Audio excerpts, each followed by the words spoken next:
Sabon kamfanin fassara da ingantacciyar fitar kalma dalla-dalla zuwa harshen Hausa.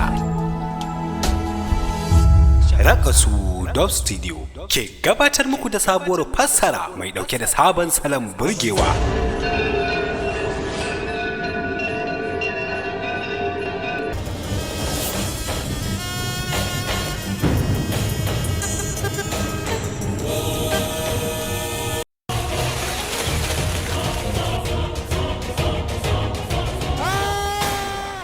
Fansa labari mai dokun zango, labari mai cike da rudani da sargagaggen labarin wata soyayya mai jijjiga zukatan ma'abutanta.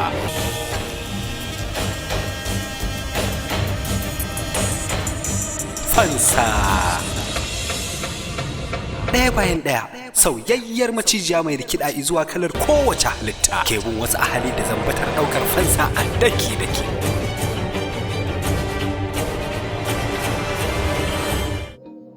Ina jin kamar tsawa a waje. Fansa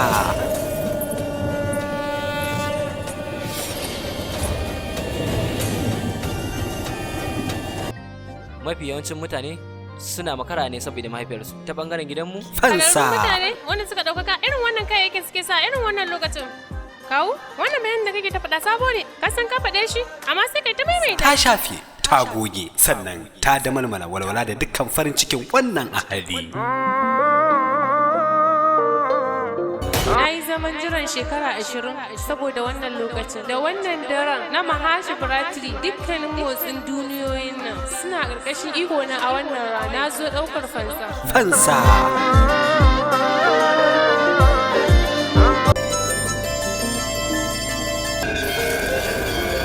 za mu ringa kawo muku wannan ƙayatacce fitaccen shiri mai suna Fansa a dukkan ranar Alhamis da misalin karfe 8 na dare.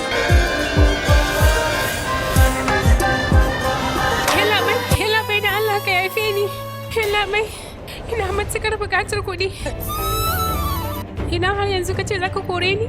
Rayuwa tashi za ta yi matuƙar kuntata, yallaɓai. Fansa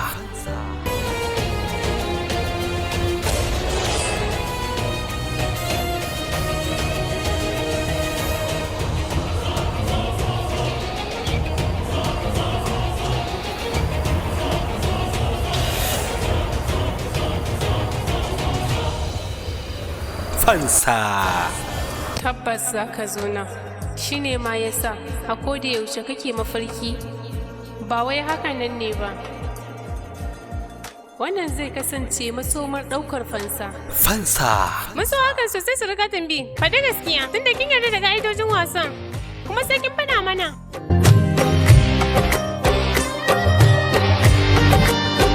Fansa